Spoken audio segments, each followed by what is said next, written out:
Bonjour à tous, bienvenue à la traduction de ce cours d'aujourd'hui.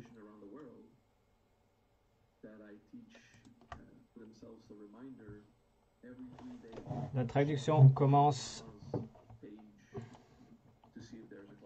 dans quelques secondes. Merci d'être présent.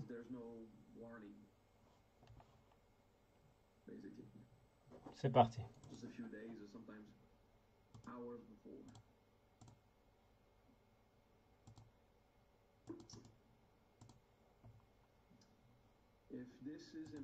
Si c'est important,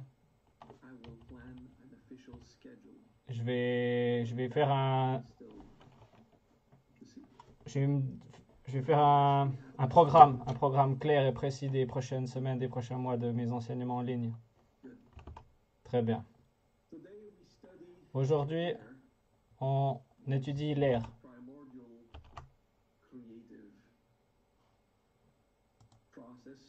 La création primordiale.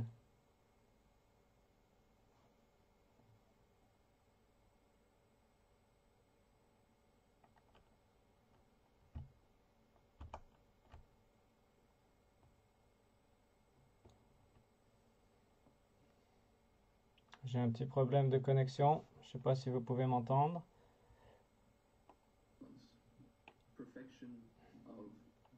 Voilà, on est de retour. Donc on étudiera l'état d'être de ces éléments des CD. Donc on va utiliser le CD Vayu. Le Vayu veut dire le vent ou la convection. Donc on a l'air en tant que ressource avec le mot prana. Et ensuite on a le Vayu qui est un événement. Donc le CD du jour, ça sera Prana Vayu. Prana Vayu.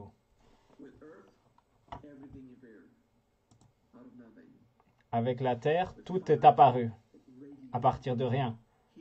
Le feu rayonne avec la chaleur et la radiance. Et avec ces deux premiers éléments, l'espace s'est créé. C'est la conscience s'est créée soi-même. Donc on appelle ça aussi le paradis. Avec l'eau, tout ça est devenu cohésif. Donc c'est comme si la machine s'est mise en place et ensuite elle a créé un mouvement. Donc après c'est l'air qui apporte ce mouvement. Donc il y a le mouvement en tant qu'objet ou bien l'événement du mouvement. Prana Vayu. Donc contemplez à l'intérieur. Votre cœur qui bat. Le sang qui circule. Souvent on a l'impression que le sang c'est associé à l'eau. L'objet, ça c'est l'objet. Mais le mouvement du sang, c'est l'air.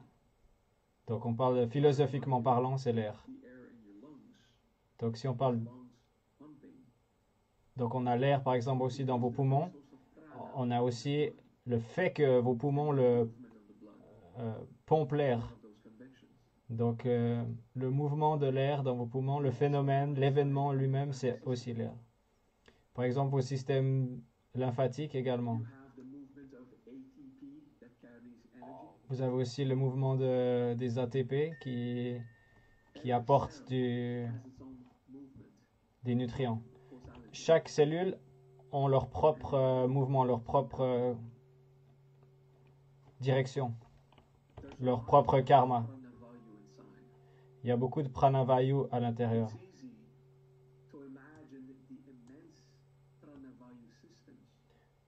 On peut imaginer le pranavayu dans son ensemble, dans le système dans son ensemble. Donc il y a le flot de rivières. Continuons dans cette direction. Ok, j'ai des petits problèmes techniques en ce moment.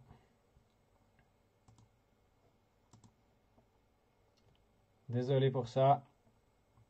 J'ai dû enlever un son indésirable. Voilà. Désolé, je reprends. Donc on a tous des systèmes avec les galaxies et tout ça. Il y a tout qui bouge, tout est en mouvement.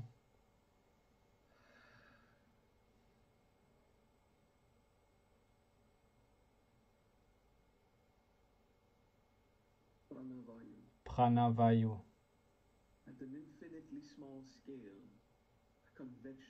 Donc à une échelle petite, à une échelle minuscule, il y a des échelles les plus petites aux échelles les plus grandes.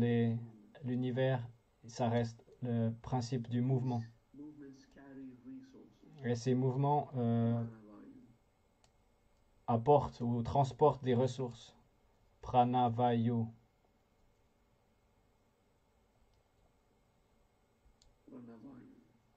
Pranavayu.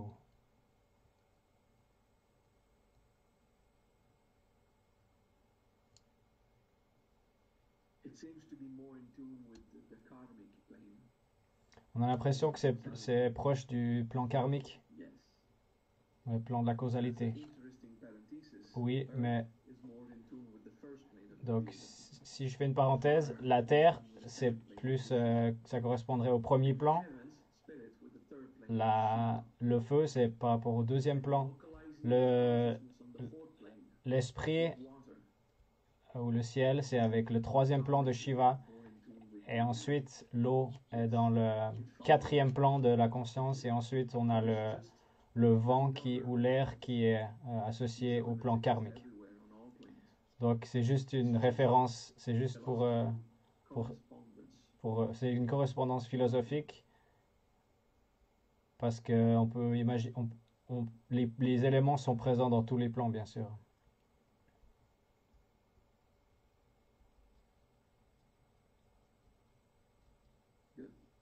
Bien.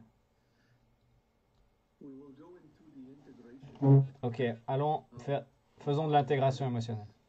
On va intégrer notre arrogance contre l'air.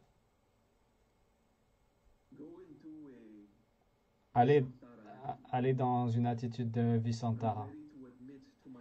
Je suis prêt de m'admettre à moi-même. Qu'est-ce que je peux apprendre? Comment je peux grandir? C'est le moment d'être honnête, d'embrasser les possibilités.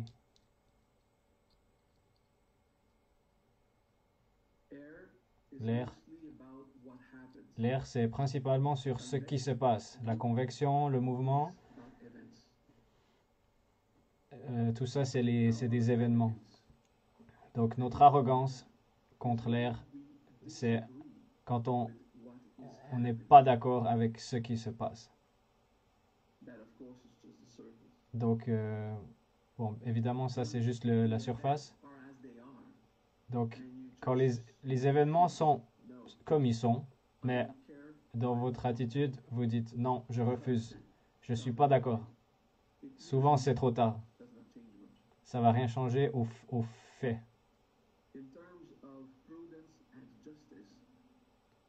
En termes de prudence et de justice,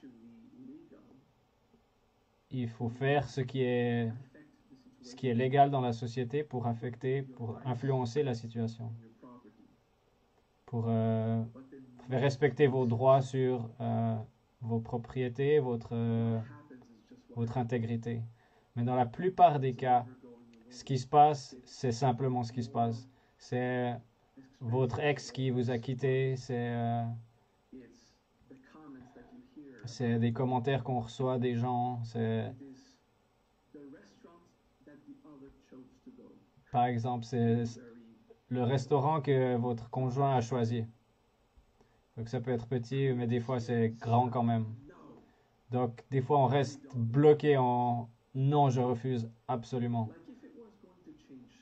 Comme si ça allait changer les faits.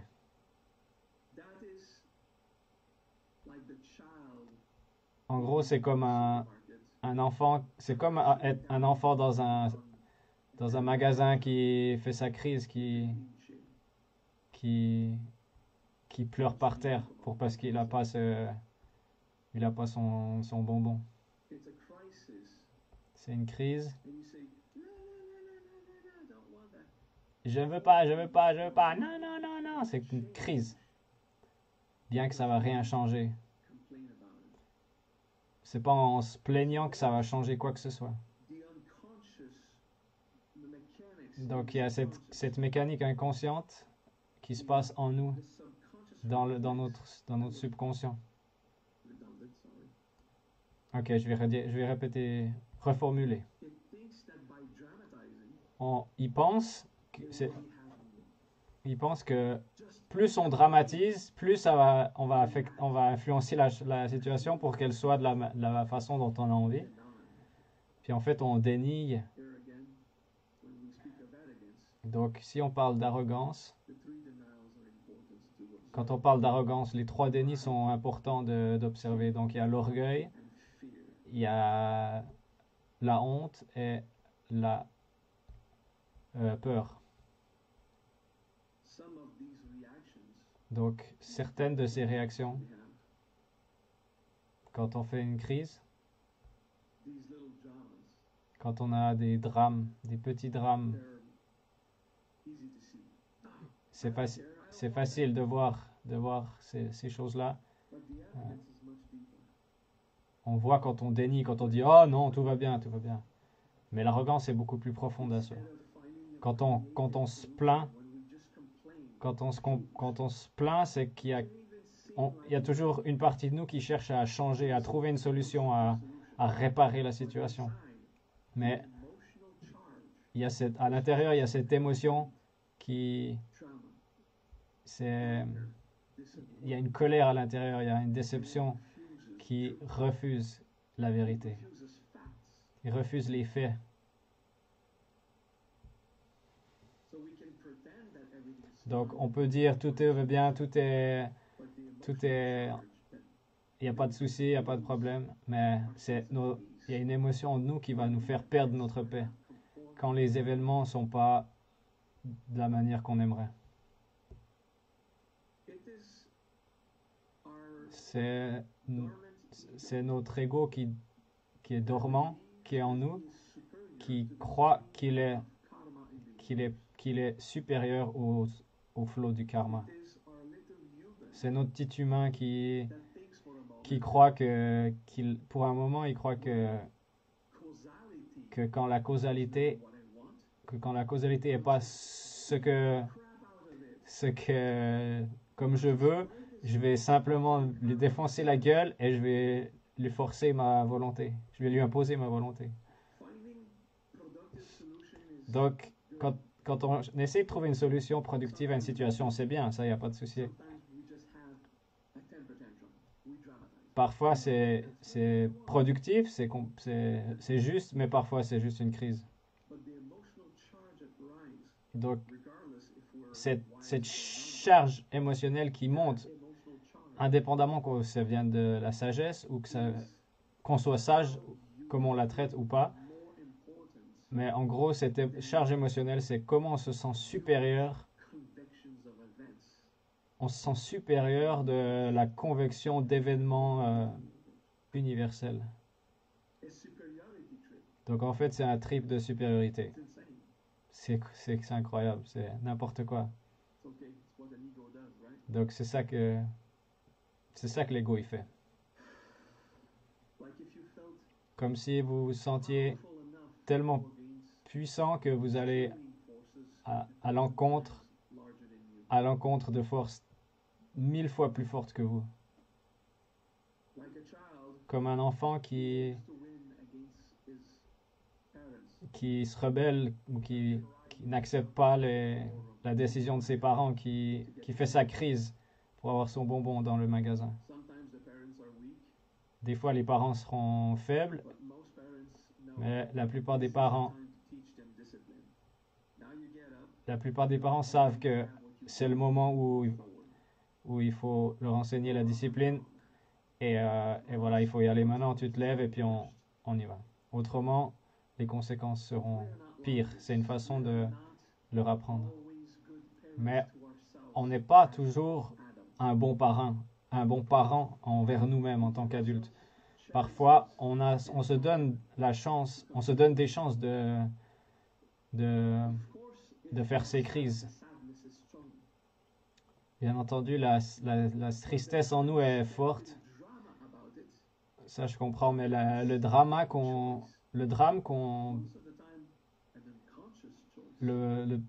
la durée du drame c'est une décision qu'on prend. Et des fois, cette décision se passe avant que vous puissiez la voir dans votre esprit, dans votre tête. C'est tellement fort, ça surgit de vous. Donc maintenant, répétons un CD dans notre tête. Ok, pardon, j'ai mal compris. Il y a une voix à l'intérieur qui résiste. Donc si on a une réaction émotionnelle qui fait mal, donc on peut avoir une réaction émotionnelle et ensuite on peut décider comment on la gère. Et ça, c'est une décision qu'on a. Donc, en gros, on peut poser la question suivante. Combien de temps passez-vous dans le drame avant de faire votre travail personnel? Donc, si vous pouvez pas, des fois dans certaines situations, on peut pas faire le travail personnel sur place. Mais avez-vous la sagesse, le pardon, la compassion pour d'avoir les vertus qui dirigent nos actions, qui nous montrent le chemin? Quand on est dans une crise de colère, combien de temps ça vous prend pour votre âme de prendre les choses en main? Hier, quelqu'un m'a dit, j'étais tellement sûr d'être avancé en spiritualité. Et en t'écoutant parler ou en écoutant ton cours, j'ai réalisé à quel point j'ai encore du travail. Ça, c'est typique. On apprend comment être des saints hommes quand tout va bien, quand tout le monde est gentil, tout le monde dit namasté à tout le monde est bien, tout le monde est heureux, tout le monde se fait des câlins.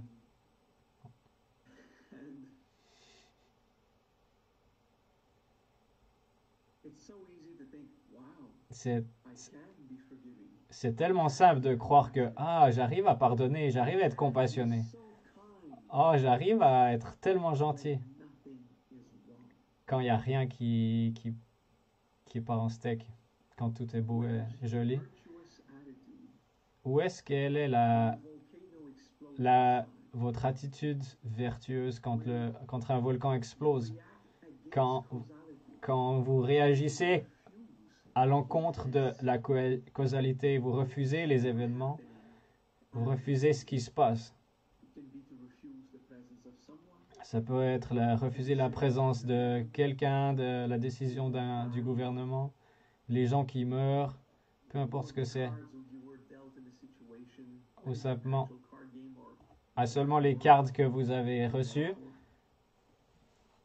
que ça soit dans un vrai jeu de cartes ou que ça soit au travail. C'est pas évident de prétendre. C'est pas évident de voir qu'on prétend d'être des saints, mais on oublie que c'est quand tout va bien. C'est facile d'oublier. En gros, l'ignorance prend le contrôle. C'est l'arrogance contre l'arrogance contre la causalité, l'arrogance contre le mouvement des choses. Donc, à quel point on est des saints hommes dans les moments difficiles? À quel point on est des saints hommes quand on a notre système émotionnel qui est en crise? est-ce que vous embrassez ces vagues de douleur et vous agissez en compassion? C'est un but à atteindre. Une erreur qu'on fait avec la compassion, c'est qu'on croit que c'est un sentiment. On dit, ah, j'ai tellement de compassion. Je ressens de la compassion. C'est une erreur, ça. La compassion, c'est plus un comportement. C'est la façon de laquelle vous agissez. Compassion, c'est ce que je fais. Est-ce que ça produit du bonheur ou est-ce que ça diminue de la souffrance? C'est des événements qui ont une conséquence. Donc, quand on ressent de la compassion, c'est l'effet secondaire de la compassion. Ah, je ressens de la compassion. En fait, ce qu'on ressent, quand on dit je ressens de la compassion, c'est qu'il y a moins de souffrance et il y a plus de bonheur. En fait, c'est simplement l'effet secondaire de la vraie compassion. Quand on dit, par exemple, je ressens de la compassion pour quelqu'un, on a souvent cette phrase, mais même si c'est qu'une phrase, mais si vous y croyez vraiment que c'est comme ça que c'est la compassion, ce qui va se passer, c'est quand votre système émotionnel sera rempli d'une autre émotion, d'une émotion de colère par exemple, vous n'allez pas être capable de ressentir cette compassion. En gros, ça va interrompre votre comportement. Vos actions seront plus basées sur la compassion. Par exemple, si vous recevez une mauvaise nouvelle. Donc, c'est possible de gérer la douleur qui vient d'une mauvaise nouvelle et de rester en contrôle de soi et d'observer et d'être toujours capable d'être en compassion. Évidemment, la compassion doit aussi s'appliquer à soi-même. En gros,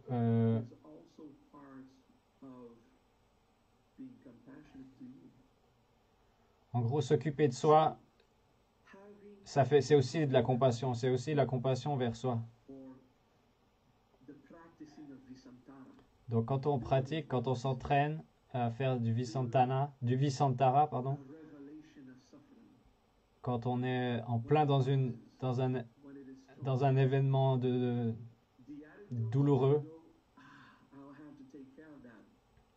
cette attitude de se ramener vers soi, de prendre en main la situation, d'accepter la souffrance, ça fait mal. De quoi est-ce que je dois faire le deuil? Ça, c'est de la compassion. Même si vous ne ressentez pas l'émotion de la compassion, parce que la compassion, c'est une attitude, c'est d'agir et de produire un effet, produire un résultat, plus que le sentiment, le feeling de la compassion qu'on peut ressentir. Donc, c'est pour ça qu'en général, on n'arrive pas à être compassionné durant ces moments douloureux. Puis ça, en gros, ça veut dire que vous êtes arrogant. En gros, ça veut dire que vous dramatisez, que vous êtes que compassionné quand tout va bien, quand c'est simplement une belle vitrine. Bien sûr, c'est comme ça qu'on commence. C'est bien de s'entraîner à être en compassion, à agir avec compassion. C'est bien de s'entraîner quand tout va bien. C'est comme ça qu'on commence. Mais ce qui compte finalement, c'est quand vous allez marcher en enfer et que vous voyez la vague arriver sur vous et que vous avez la sévérité avec vous-même pour être garder le contrôle et d'embrasser ces émotions, de vous pardonner, de vous laisser affecter, et aussi de pardonner les autres responsables de votre peine, de votre douleur. Donc, les autres, ils ont aussi de l'arrogance, bien sûr, mais on peut leur pardonner et on peut s'occuper de sa propre arrogance.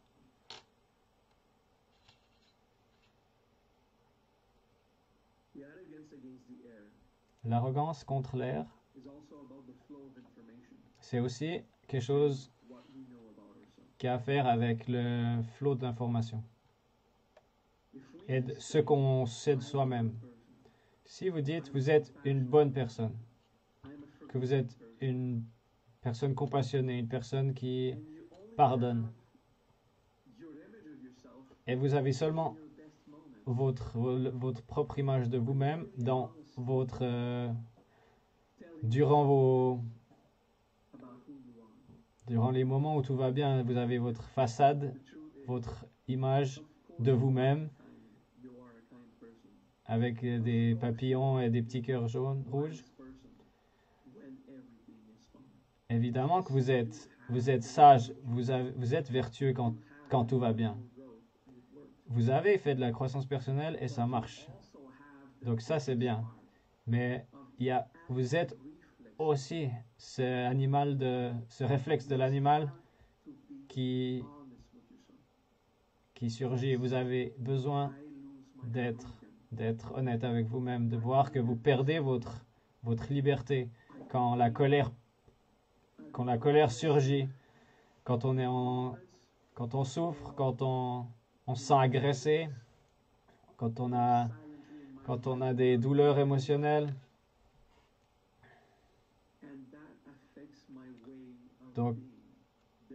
Donc ça affecte notre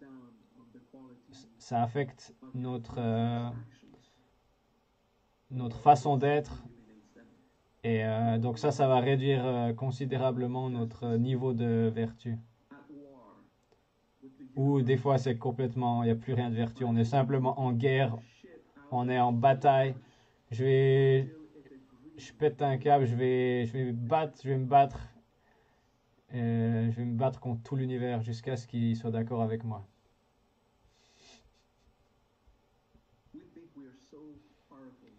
On croit qu'on est tellement puissant,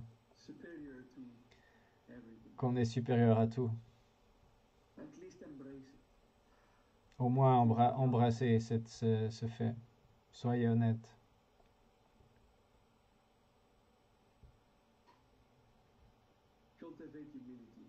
Cultivez l'humilité.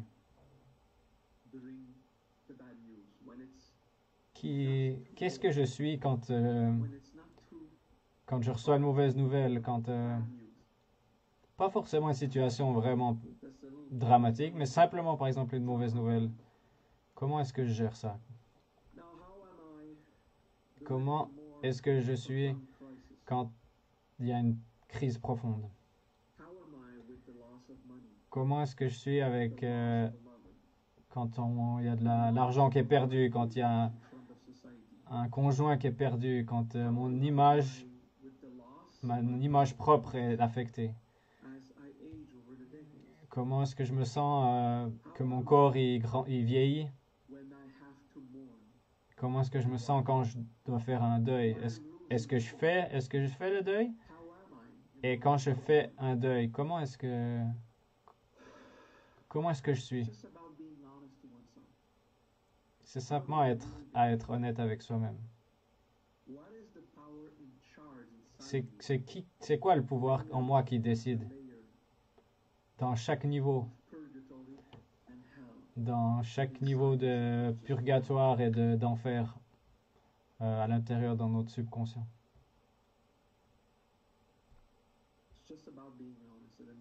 C'est simplement le but c'est d'être honnête et de l'admettre. La première chose, embrassez-le. Vous allez y travailler. Vous allez travailler et ça va donner des résultats. Ça va marcher, ne vous inquiétez pas. Mais il faut que vous commenciez par accepter et admettez avec vous-même, à vous-même. Et admettez aussi qu'il y a une pute arrogante en vous. J'admets que je suis comme ça. Je suis un putain de connard arrogant. J'admets que je suis comme ça. J'admets que je suis comme ça. Voilà, c'est bon, c'est comme ça. Ça, c'est juste de l'orgueil. C'est pas simplement. C'est pas seulement d'admettre et de faire semblant de. C'est comme si vous venez juste de perdre une discussion et vous dites ok, c'est comme ça, j'admets, ok, c'est bon, c'est fini. C'est pas ça d'admettre. Ça veut dire qu'on admet, mais en fait, on fait toujours une crise pour le fait qu'on a tort. Donc, ce qu'on parle ici, c'est du Visantara. On admet ce qu'on est sans une réaction, sans la réaction qu'on met par-dessus. Simplement d'embrasser, je suis comme ça, quand ça ou ça arrive. Point final. Voilà. C'est ça mon niveau de... C'est ça à quel point je me plains envers Dieu. De se plaindre envers Dieu. Mais en fait, Dieu, il vous fait rien à vous. C'est juste le karma qui est en route. C'est le flot des choses, le flot de la causalité qui est en route, qui est en mouvement. Et puis voilà. Le karma, c'est pas quelque chose de mal. Donc, rien que l'attitude du Visantara, d'être honnête, d'être humble, d'accepter ce qu'on est. Donc, on a besoin d'être humble et de faire ça sans y réagir. Sans réagir, aller à l'encontre. Et ben, ça aussi, ça va prendre du temps et de l'entraînement. Est-ce que vous êtes déjà dit j'en ai rien à foutre de ce que disent les gens?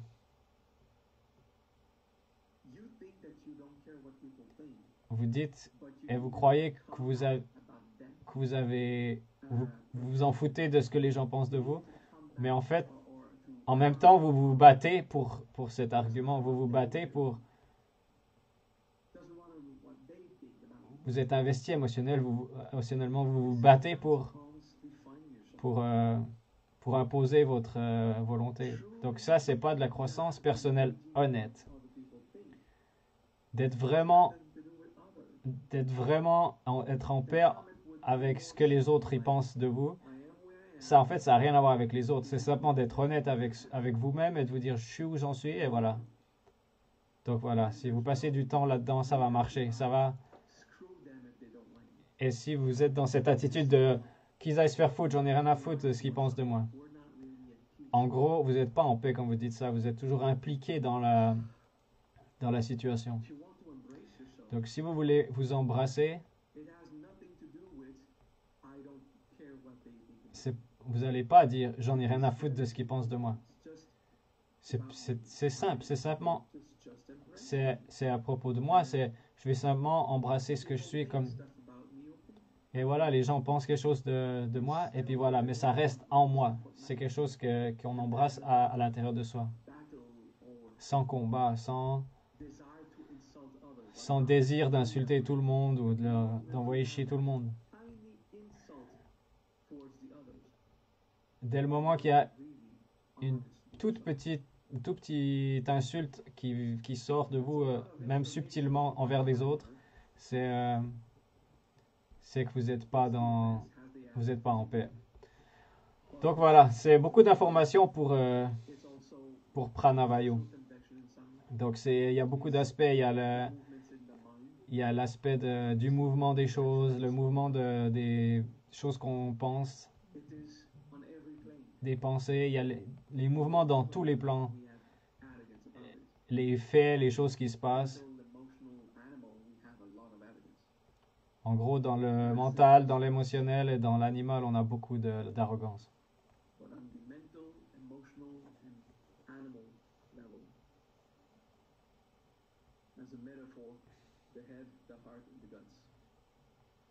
Donc, on peut appeler ces trois plans